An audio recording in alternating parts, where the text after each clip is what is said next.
Welcome to Success Story. I'm your host, Scott Clary.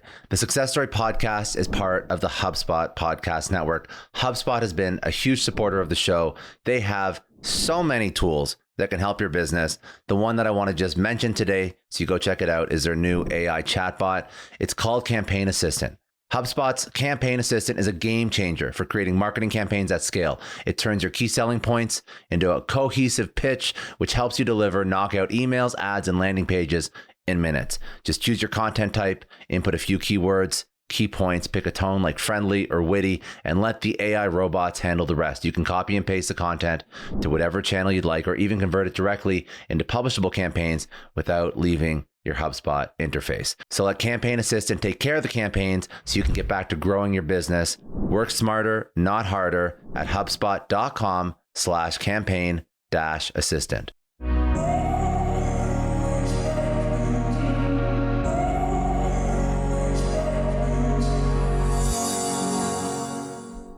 Well, Scott, excited to be here. And man, I think when I think about my entrepreneurial journey, I would say it really began in college, where I was waiting tables at a restaurant. And I was like, man, I don't want to just work a normal job. I want to own a restaurant someday. And I'm going to have a BMW by the time I'm 30 and make $100,000 a year by the time I'm 30.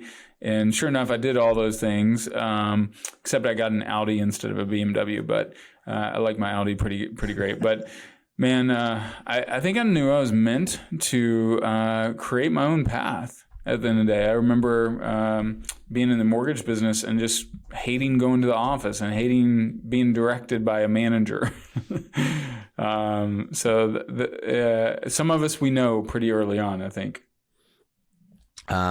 It's funny. I actually thought about getting into mortgages at one point, because I'm originally from Toronto, and like everybody and their mother is like either a real estate agent or a mortgage broker, and that's actually a very entrepreneurial career as well, right? It's not like that's not entrepreneurial. You eat what you kill with that business. So anyway, so you're doing mortgages. Where did you go from there? Where did you want to start helping people, working with other entrepreneurs, helping them build their businesses, all the things that you're currently like working in now? How did that evolve over time?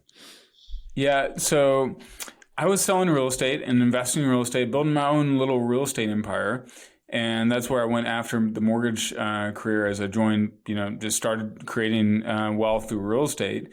And I remember doing positive affirmations, or incantations, as Tony Robbins called them, through Tony Robbins' Personal Power 2. And I did them for the first time. I remember writing down the seventh one.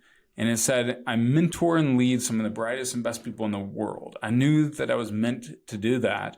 But at the time, I was just investing in real estate, building my own little real estate empire, selling a little bit of real estate. And but I was like, I'm supposed to do this at some point.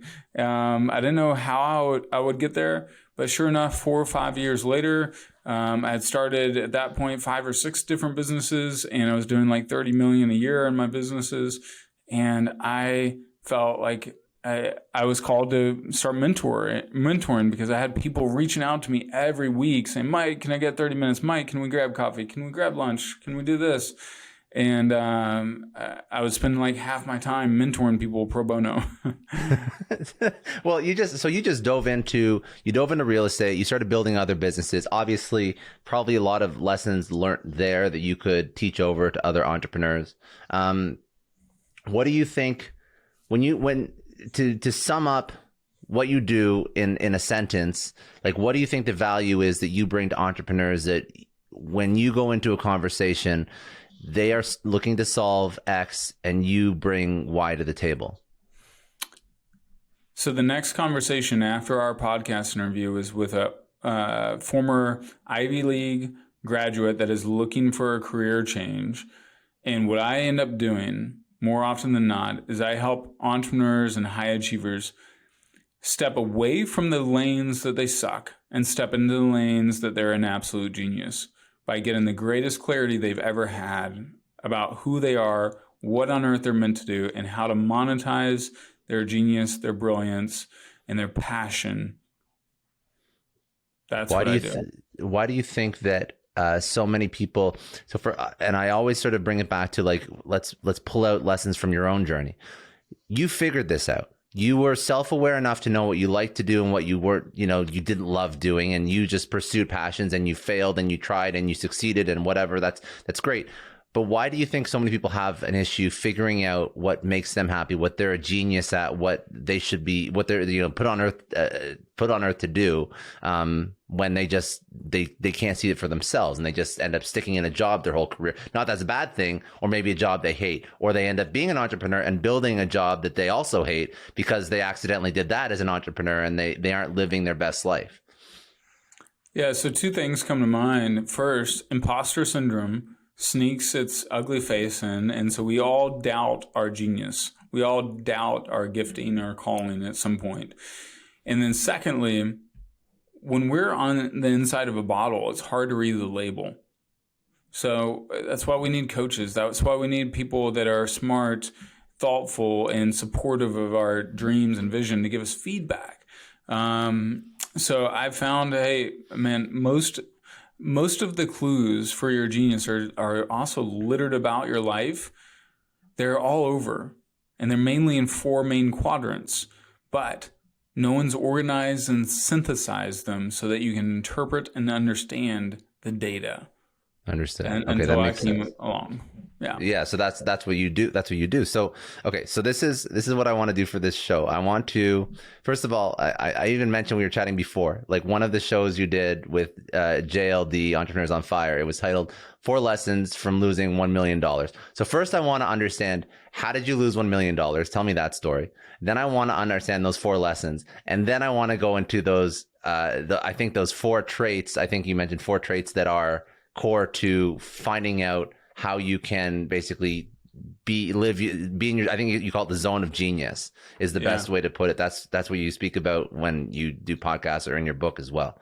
So let's go through that story, because I think that story is interesting, and that's going to bring out a lot of perspective for people that now understand how you can help people through losing $1 million. You probably learn a thing or two. So I definitely learned a thing or two. Well, first, my genius, what my gifting was, also has a shadow side, right? Okay. All of us, when we have a genius, we have a drawback of that genius. So what am I really freaking great at? If I go through the wealth dynamics, I'm a creator. I'll give you a little backdrop. 4 key quadrants that indicate clues about your genius. First, your unique talents. I have people go through 5 different personality tests. Second, your key relationships. The relationships of the people that bring you life versus the people that bring you death. The hotbeds, the clusters of relationships that you naturally have. It's not accident that I have all these relationships in the entrepreneurial and author space. I looked at my life pathway and I was like, why do I have all these best-selling authors as friends and I haven't written a single book yet? That was a clue. Third thing, your defining life moments. Those moments where things went really wrong. Those moments where you had whispers in your soul, whispers of like, oh, you felt alive, you felt connected, you felt inspired. And then the 4th thing, your values and passions. So there's clues in those 4 main quadrants. So rewind. My genius, I'm really great at galvanizing momentum, driving progress, growing things, getting things off the ground. I'm a high risk taker. I can improvise and think on my feet pretty quick and move fast. Drawbacks. I'm not so good at managing details and operations and the legal administrative side. So as the business grows in scale and complexity, if I don't have the right operating partners, I'm going to suffer. And I did, right? And I thought I had the right operating partners at different points. And then I really didn't. And that was a handcuff for me. And if I stay, all of us can play out of position for a bit. I can go over here and do my accounting for a little bit. I can go over here and, if you look at athletes can play out of position for a little bit. Dennis Rodman can, when he was with the Bulls, he could play, he'd go down low and score if he needed to, but he wasn't really good at it. You wouldn't want him down there long term. So if you play out of position too long, you just get frustrated and unhappy. The science actually shows that when you're playing to your strengths, your tendency to step into this psychological concept called flow, it actually more than doubles. So if I'm in my strengths, I'm more likely to step into flow. If I step into flow, that's where work becomes play. That's where I'm just unconsciously great. So I did all these things. Then I grew these businesses, but they got beyond my ability to manage, and I didn't have the right managing partners in place. And then that's when the cracks started forming one by one by one. One business falls, when cracks started forming. This cash cow business, my real estate business was my cash cow. I was working 5 to 10 hours a week in that business, making a nice multiple six figures in profit. Boom, that falls apart. Had domino effects in my other baby businesses. Some of those businesses were baby businesses. And I really, then I had a real estate investment go bad, my first and only one that went bad out of like a dozen. But it went really bad. Like it cost me $250,000. And then I lost like a couple $100,000 in my agency, a couple $100,000 in my men's clothing line, all combined. I went through a season where 7 out of 10 things didn't work when I was used to 6 out of 10 things working.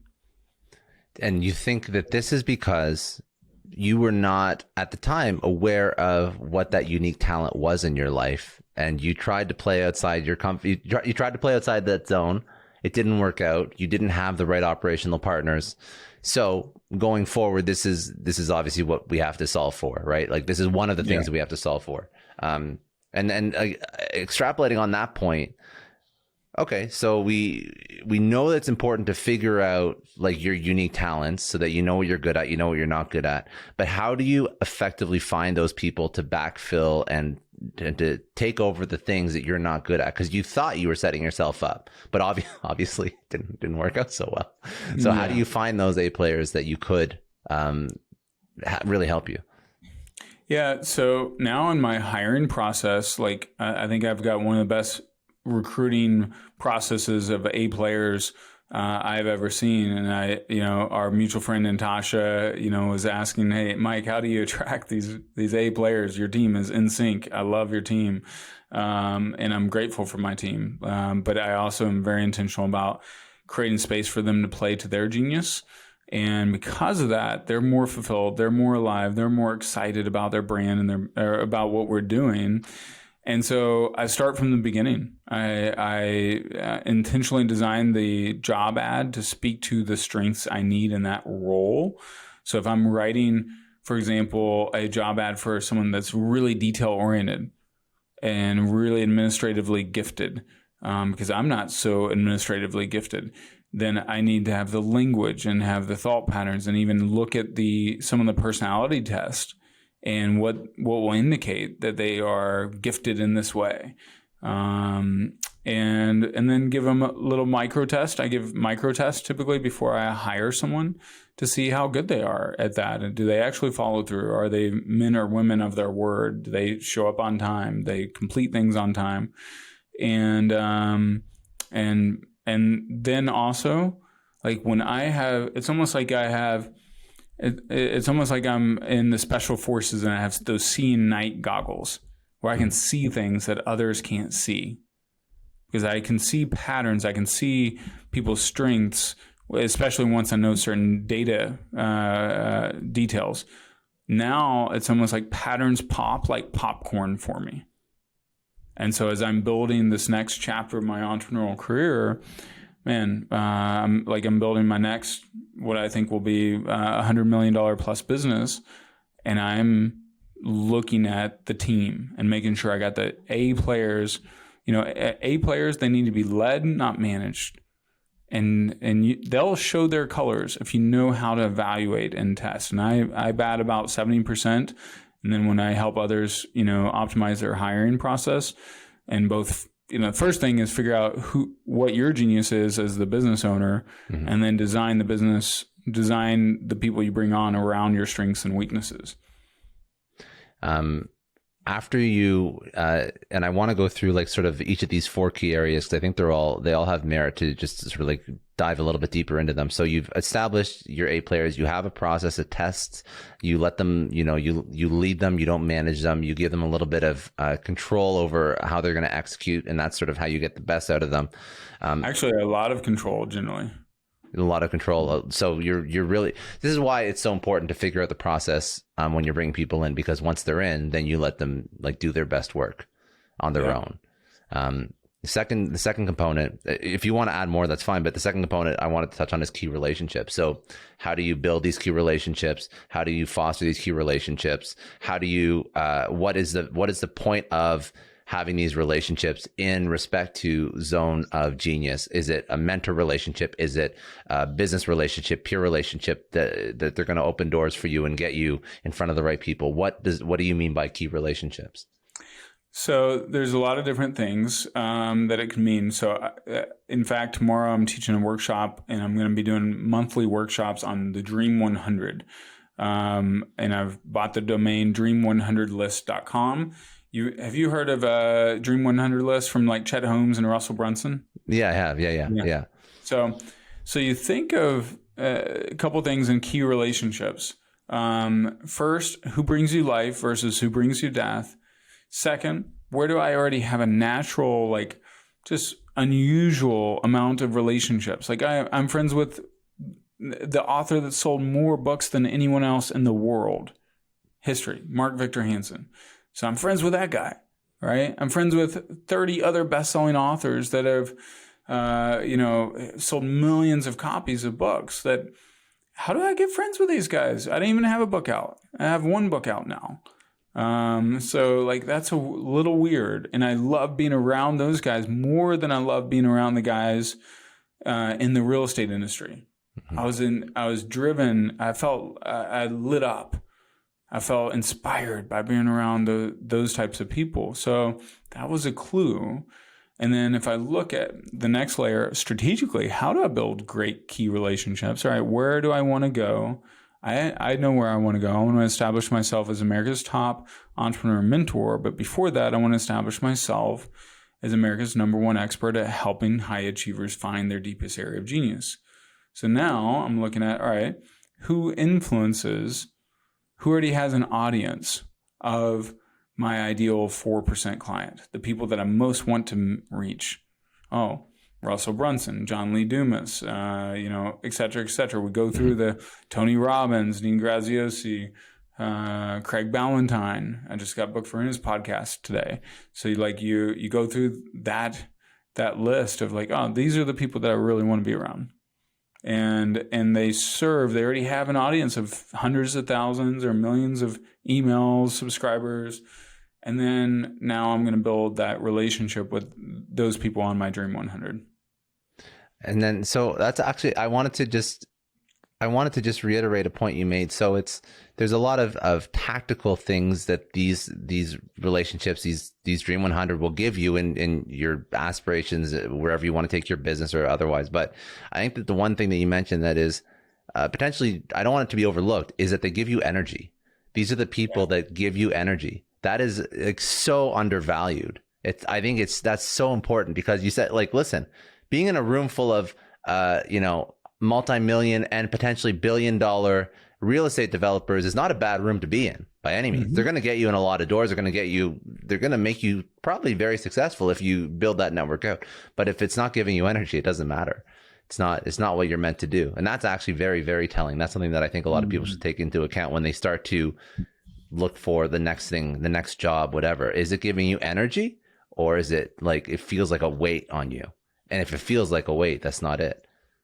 Yeah, that your body doesn't lie. Think of why does the FBI do a lie detector test on your body, not on your words? You can lie through your mouth all day. It's only 7% of communication. But lying through your body, it's really freaking hard. Your body will tell you who you want to spend time with. And anyway, so yeah, there's clues right there that also it points you to your destiny, points you to your calling, points you to your purpose, points you even to your pathway to profit. It's not going to be a smooth ride to get to your full pathway to profit, but it's there.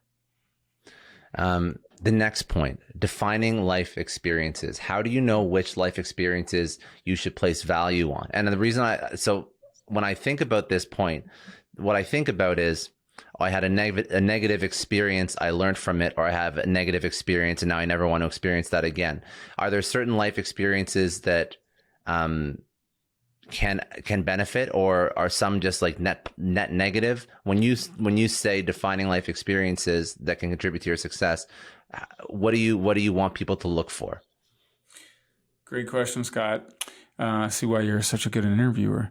So I just ask things that I think of, like that I would find interesting. I just want to double down and pull it out, because defining life experiences could mean so many things. And there's sometimes when I see a negative life experience that technically could be a positive because it's taught you something that can contribute to your success in the future. And you wouldn't have had that perspective if you didn't have that negative experience. So, yeah, exactly. So I don't think any experiences in life are wasted. Napoleon Hill is famous for saying behind every setback is the seed of an equal or greater opportunity. So if I look, losing $1 million, I'm like, all right, well, that's going to set the stage for me to make 10 million or make 100 million because of the life lessons I'll learn from that. But the thing that we have to do with hard life experiences, and not every life experience is hard, but is look at a seed. When you think of that quote, what do you have to do with a seed? Let's say I've got a walnut. I have to crack that seed open. I have to bury that seed in the ground. I have to give it water and sunlight and fertilizer and good soil and make sure that it's not choked out by weeds. So you have to apply a lot of intentionality with the seeds of your failures, with the seeds of your mistakes, with the seeds of your setbacks. Most people think, oh, it's just going to automatically come to me. No, you have to heal. You have to reflect. You have to ask questions. What did I screw up in? What opportunities does this present? What valuable lessons does it give? One of my favorite stories, Thomas Watson Sr., in the middle of the Great Depression, founder of IBM, this senior sales executive comes to him, and he had just lost $1 million deal for IBM, which is a lot of money in 1933, I think it was. And he comes and hands in his resignation to Thomas Watson Sr. And Tom says, son, I'm not letting you resign. And he's like, what? He's like, I just paid $1 million for your education. Get back out there. He didn't want. Why? He's already lost the money. Yeah. Why did You've he learned something out of this. You're never going to do it again. Yeah. He's like, you know what? Versus he would go to another company and use that education for that other company's benefit. So that's the first thing. And then if I look at defining life experiences, Theodore Roosevelt, one of my favorite examples. All right. So he's born with asthma. You know this story. So he's born with asthma. I don't know this story. No, I knew the last story. I didn't know this story though. Yeah. So he's born with asthma, and he's like, you know what? I don't want to be a weakling. His dad, his family used to think he was going to be a weakling. And this is before they had advanced treatments. It's like 1800s, late 1800s. And he decides, hey, I'm not going to let this hold me back. Starts training outdoors, like weightlifting, working out. Before they had real weights, he's lifting bricks or whatever he's lifting, and riding horses. That was a big workout, and he overcame asthma through that. Then eventually, and that also helped him fall in love with the outdoors and with woods and hunting. All right. Then, 22 years old, his wife dies after giving birth to their first daughter. 24 hours later, his mom dies. In the same house. So he's distraught, just forlorn, right? And he's incapable of raising an infant daughter when he's suffering with such deep grief. So he hands off his daughter to his aunt and goes out to South Dakota and North Dakota and lives in the wilderness, retreats into his place of solace for like 6 months, hunts, lives, with the settlers and different things, and lives with nature. Kills animal after animal. He was a great hunter. And all right, let's rewind. Comes back to New York, is in a much better mind space, cleared his head, eventually runs for office again, eventually becomes police chief of New York City, cleans up the corruption because he had saw his dad was a big proponent against corruption in the New York City, in New York in general, and fought against corruption. So that seed was planted. And then eventually, obviously, he gets elected or becomes president when the president that he was elected with, he was vice president, the president he was with dies. I forgot the name of the president that died. And then he was elected for a second term. While he was in office, guess what he does? He preserves more national parks, more of America's greatest nature parks than any other president, or really all the rest of the presidents combined.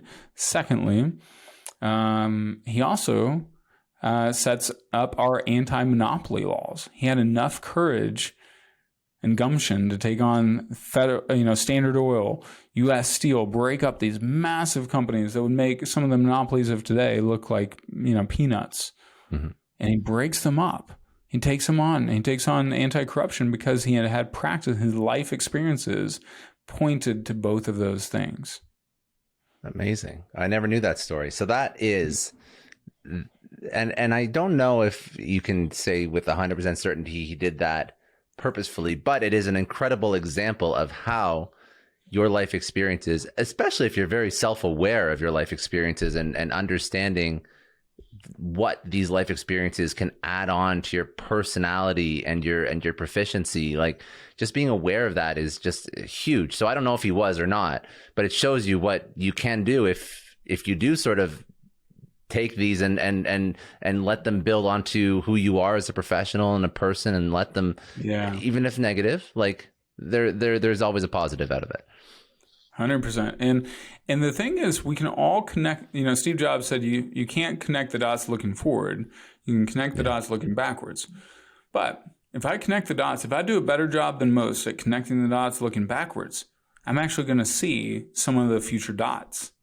I may not see. I'm not going to see all the dots, but all those. Like if I look at my life, I loved reading growing up. I loved, one of my inspirational figures is a guy named Peter Drucker. He wrote 38 books up until the time he was like 98 and then passed away.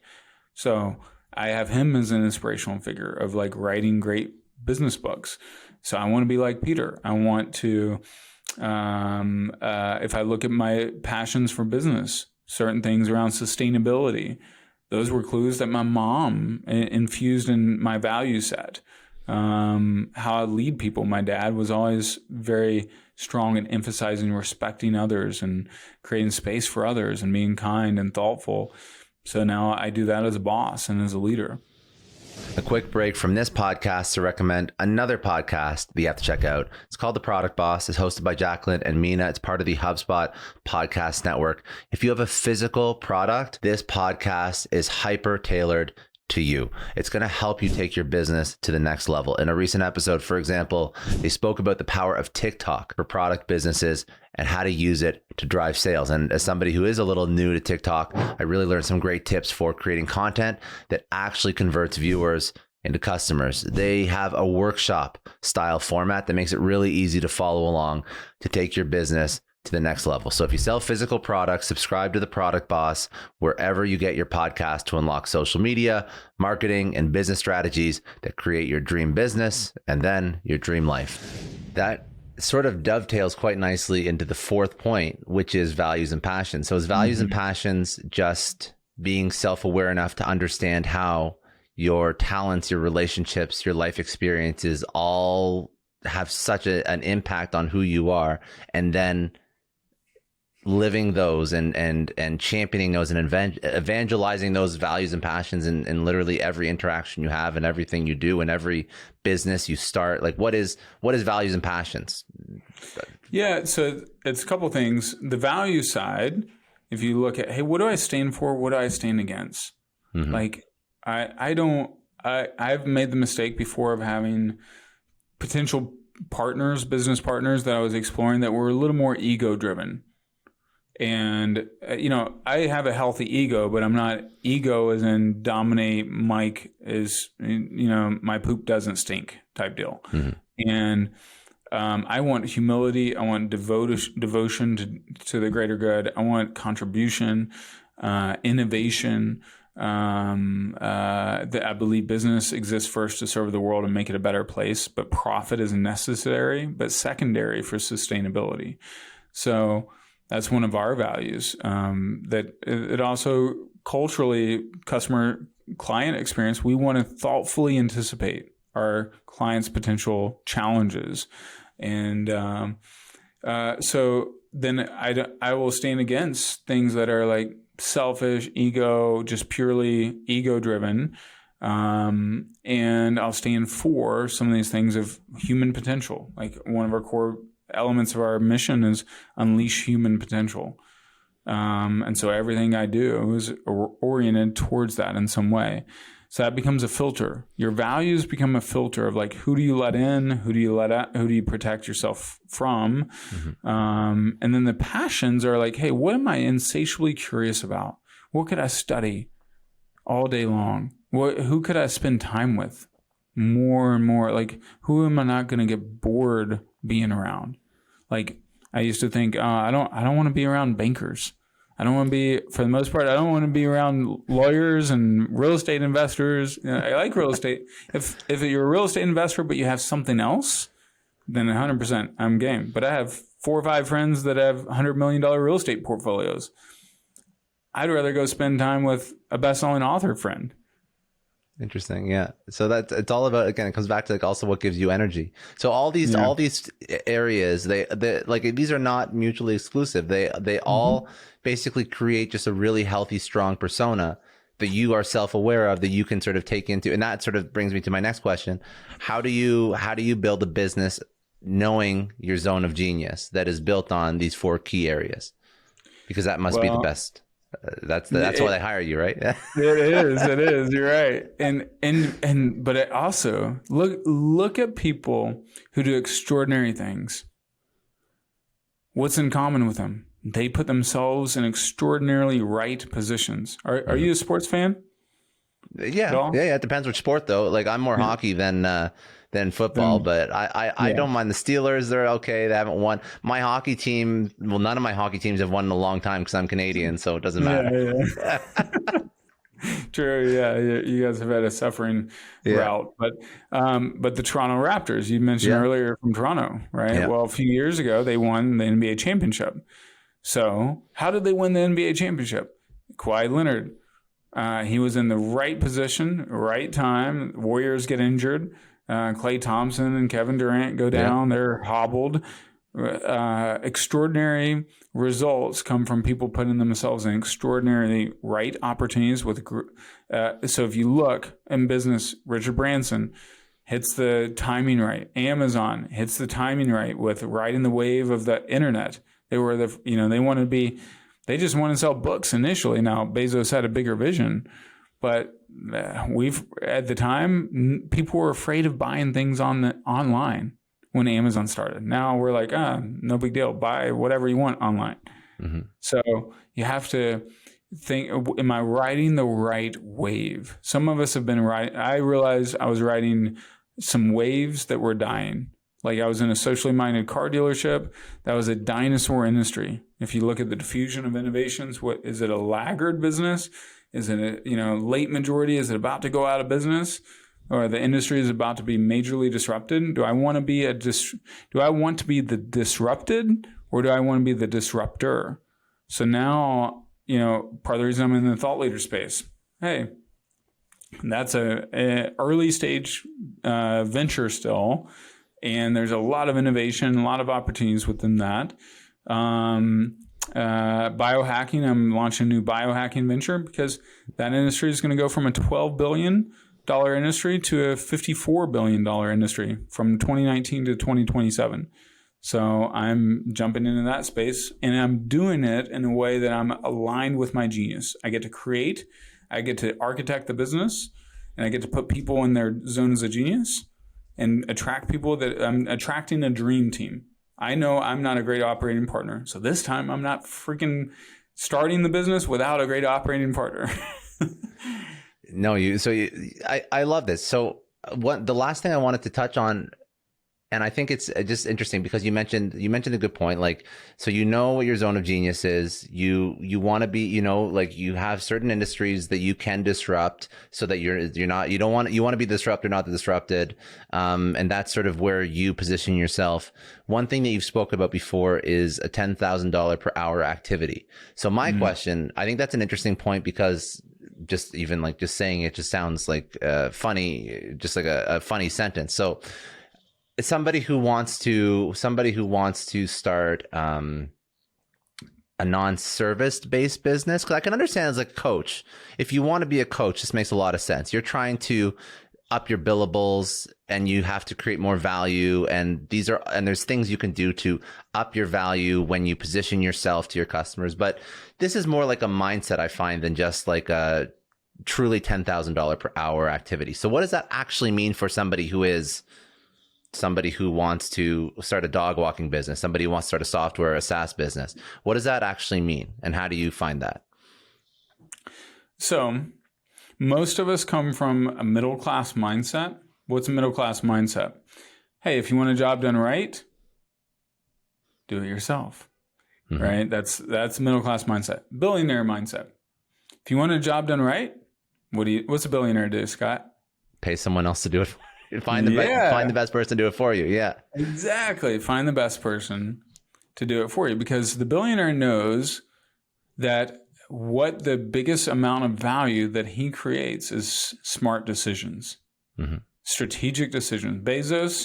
Jeff Bezos, I listened to this great podcast series about Amazon versus Walmart. And on it, it said that Bezos has one goal every day: to make 2 smart strategic decisions. So that's his goal. He's not trying to do things. He's trying to decide things. So $10,000 per hour activities. They are not the doing of things. Even the very best attorneys in the world maybe get $500 to $1,000 an hour for billable hours.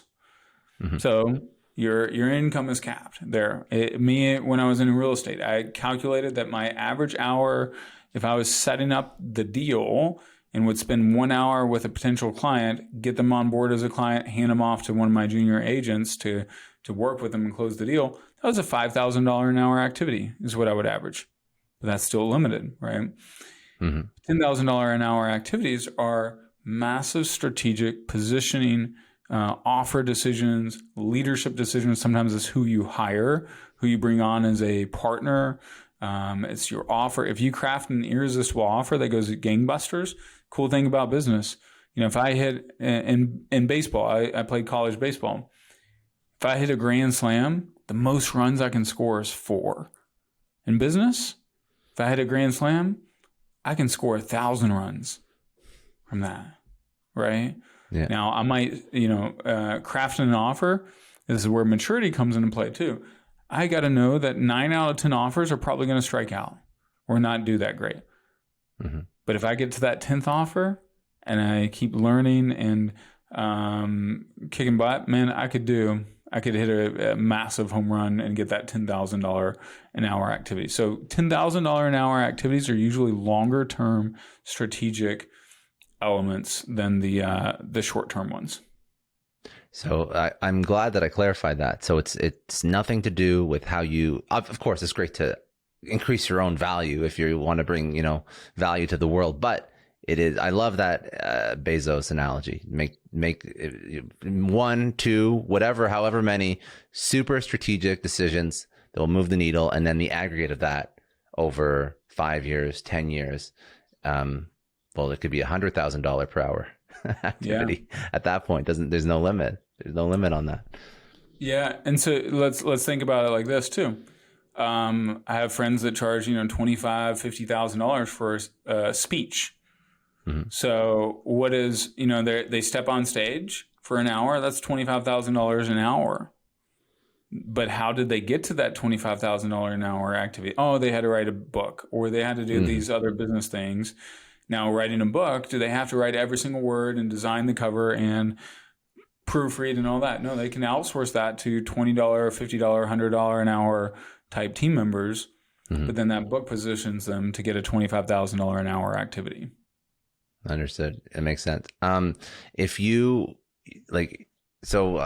if you had imparting words of wisdom, it could be from your book, because what I want to do a couple of rapid fire at the end, just to pull out some insight. Yeah. Imparting words of wisdom for young entrepreneurs from your book, or just from your life experience. What would those final thoughts be if somebody wants to start their own business, move, upskill, new job, new promotion, just level up in life?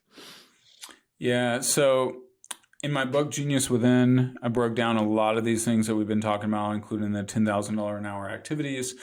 And when you know your genius, where you're one of the best in the world at, like, man, Michael Jordan putting his name on Jordan sneakers, that did really well. It didn't do bad at all. I'm wearing Jordan still because his name, right? And the brand is great. So you figure out your zone of genius, you leverage your zone of genius. Be very, very intentional about it. Most of us don't have enough clarity about our zone of genius. That's why it's the first domino to fall. You got 5 C's. And the first C is clarity. If you get more clarity, guess what? You're going to show up with more confidence. If I show up with more confidence, guess what I'm going to show up with? Also more courage. And because of the greater courage that I show up with, I'm also going to lead and make decisions and act with greater conviction. And then when I have greater conviction, my commitment level is going to rise. But the first domino to fall, the first C, is clarity. That's why Socrates said, to know thyself is the beginning of all wisdom. To know thyself is the beginning of all wisdom. So, you want to be a great leader? You want to build a great business? Know yourself. Know yourself better than anyone else, because then you can put yourself in extraordinarily right positions. So, go back to another guy, one of the oldest guys I've ever talked to, but still bright and brilliant. D. Hawk. Do you know who D. Hawk is? I actually don't know. You mentioned a couple that I know. I know Drucker, but I don't know who D. Hawk is. Yeah. Most people don't know him, but most have used one of his products. Do you have a Visa card? I do. All right. So he's the creator of Visa. Really? Founder of Visa. Yeah. So I talked to him last year. He was 98 years old at the time. He founded a little company called Visa, as in Visa credit cards. And after he retired and sold his equity in Visa, he started writing for Harvard and writing for all these other publications about leadership. And one of the things he found over and over and over again with the very best leaders in the world, they did something that ordinary leaders did not do, which was they focused more than 50% of their leadership energy on leading themselves. So we think of, where's my best leadership energy? Leading others, leading up, leading down, leading sideways. Nope. Leading myself. Emotional leadership. Putting myself in emotional self-management. Studying myself. Putting myself in the right position. Leading my company in the right way. Having that self-reflective moments. That's what the best people in the world do. Tom Brady goes to Tampa Bay. Wins the Super Bowl first year with no training camp. COVID, pandemic, new team, new playbook, everything's going wrong. And they suffer. He screws up a couple times in a public way and can't get in sync, right? But then they have a bye week last year. The bye week, he gets everybody right, and he had enough determination, enough confidence, enough self-leadership that he's like, we'll figure this out, guys. We will. And they did. So self-leadership. Very good. If people want to get more of this book, if they want to connect with you, where do they go? You can go to the Genius Within. It's geniuswithinbook.com. I've got a free copy there, guys. Just have to pay the shipping and handling. Or you can get it on Amazon. I will also have an Audible version very, very soon.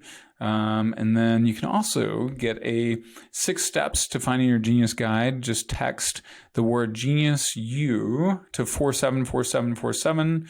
And that's where we'll start. And of course, on my Instagram, I have a link and all that jazz too. Okay, cool. And most important question, are you doing your own Audible? I am. Yes. Good. Well, because most people want the author to actually read it. So that's why. I don't necessarily like to read it as much, but yeah.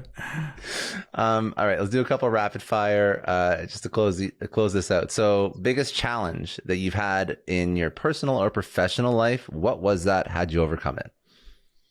Shame of failure. I'm a type 3 on the Enneagram.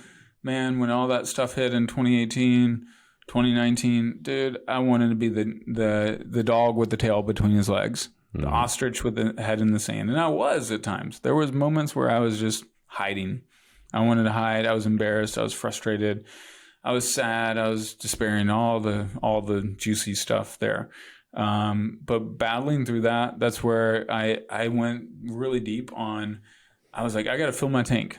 I got to fill my tank. And I know this is going to be a seed that becomes a setup, a setback that becomes a setup, a setback that prepares me for my comeback.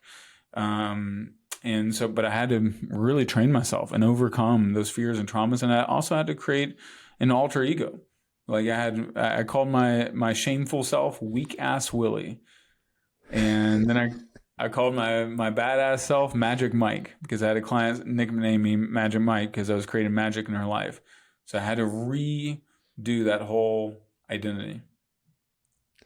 If you had to choose one person, although there's been many, but one person who's had the biggest impact on your life, who was that person? What did they teach you? Living wise, I would say Tony Robbins. I mean, besides parents, of course, but Tony Robbins. I spent 1,447 hours with Tony, going to his platinum partner, his other mastermind experiences. The dude is a gem. I think he's a saint. He's a force for good. No one more impactful, in my opinion, than Tony. And inspiring and imprinting upon me belief. It's funny, you know, that program that you mentioned from Tony Robbins, everybody who, I can't remember the name of the program you just mentioned at the beginning, but everybody who I know, yes, anybody who's taken that program has said that's been the single most impactful, powerful thing they've ever done in their life. Like that's like what just like changed the course of their life. So something to be said for that. He's been doing this for a while too. So he's been doing it for a minute. Okay. Your favorite source to learn or grow, a book, podcast, something you'd recommend that you like. I love mastermind experiences are my favorite. That's why I host my own masterminds. I think there's nothing faster for growing, because you grow in identity when you're around a select group of 15 to 20 other high achievers. And you see that, hey, I'm learning from them. I can do just as good as them, but also the collaboration and the synergy. It opens up your tribe. When your tribe lifts and rises, guess what? Your identity rises by default. One of the things I ask my mastermind members in my symposium mastermind, which is for the successful thought leader, what I ask is, hey, what does my environment have to look like for success as I define it to be inevitable? Because if you design your environment so that you're automatically going to rise, that you cannot sink, you'll eventually get to where you want to go. I love that. Very good. That's a good recommendation. No one's ever said that. They always default to a book or podcast, which is not a bad thing. But I know people host masterminds, but too. So I know you do. I appreciate that. That's good. If you could tell your 20-year-old self one thing, what would it be?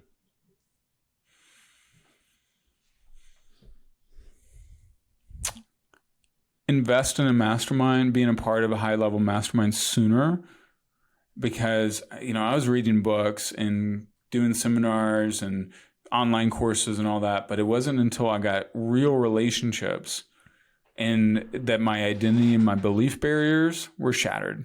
Like when I was in Tony Robbins' Platinum Partner, the first 2 days I was there, I was like the youngest guy. I squeaked in on my credit cards. It's $100,000 a year program. And I'm like, I don't belong here. Because of the guys, second guy I had dinner with, he had just sold his business for $110 million. But by the end of that week and by the end of that first year, I was like, yeah, I do belong here. They're no smarter than me. I can figure this out. They just used their genius at a higher point of leverage. Can I didn't want to go down this road too much, but I think it's important because you mentioned masterminds twice, and I have one final question for you. Yeah. But I think for the mastermind point, I see value in it. Obviously, with people that haven't gone into it yet, there's always apprehension towards pay to play kind of programs and whatnot. So, question is, how do you figure out what is actually going to help you versus what is smoke and mirrors and BS? Because I feel like there's too much of that out there. So what's your process for figuring out Tony Robbins is a big name. I mean, that's a big, but other ones that aren't so big. Sure. I think you got to test, know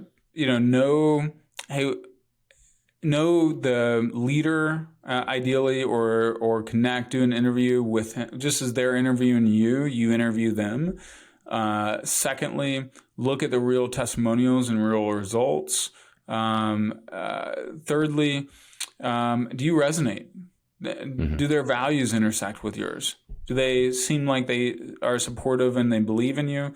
What's the risk factor as well? Do they have a guarantee? Like, I'll often add a guarantee. I have a basic guarantee, but I'll add additional guarantees if I feel like, hey, I can truly help this person, but they're on the fence and they just need a little extra risk removal. I'll take on the risk. I'll say, hey, if we go through this and you don't, do X, Y, Z. Like, one of my favorite stories, Kristen Boss. She came to me. She was a $100,000 a year hairstylist in a tough spot in her life because she had all these home repairs. Her husband was in between jobs and all that. But she's like, she actually had applied for my mastermind back in April, I think it was, and it's October. So she had said, I can't afford it at the point. Well, I launched a low ticket, like $2,500 program. She's like, Mike, I can, that would take up like the last amount on my credit card. I was like, all right. She's like, I can't do it unless, if you really think I will get results, I will do it. But you got to promise me that I'll get results. I was like, Kristen, you'll get results if you do the things we ask, but you got to do them. Like, you can't just, absorb knowledge. And sure enough, she did them, and and then some. Like I said, hey, you got to do 10 discovery calls with who you think your ideal client is, so you get intimacy with them and you get your 4% client. Well, she does the 25 discovery calls. That program is in October and November. It's a 6-week program. By the end of it, in December, she does $28,000 a year in her first full month. Really, she was still a hair salon, so she's doing it 20 hours a week. Then January, February, same thing, 28, 25, 26,000, whatever. I think in March she did 40,000 for the first time. June she did 60. By the end of the year she did over $1 million. She tripled what I thought she could earn. Actually, I was like, I think you can do $360,000 because she ended up joining one of my masterminds too. And I had guaranteed her that I would initially, on that first investment, I said, hey, I'll give you your money back if you don't get basically 10x return, but you have to do the exercises.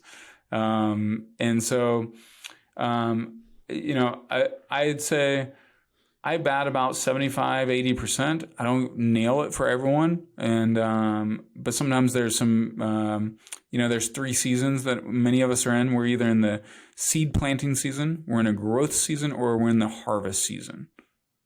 The massive external results come in the harvest season. Like, she was in a growth season, but she was pretty close to a harvest season. I just needed to fine tune a few of the things that she needed an irresistible offer for her ideal client, her zone of genius needed to be dialed in, which we did, all those things. So that's my 2 cents. And I'd say also, don't operate from scarcity. I mean, 80% of the investments I've made in myself, I've invested over $500,000. They paid off, 80% of them, but that's still 20% hasn't paid off, but that's still a learning lesson. And, and so that's my 2 cents is like, man, the wealthy have a different embrace of failure and mistakes. They don't see, like Sarah Blakely's dad used to ask her, when she was a kid, hey, what did you fail at today? She had a different interpretation of failure. So go for it. I think in life, more often than not, our biggest mistakes are not going for it. Agreed. Good. And last question, what does success mean to you? Being aligned to my purpose, impacting and serving and unleashing people's God-given potential, and going for it, not playing small, like playing full out.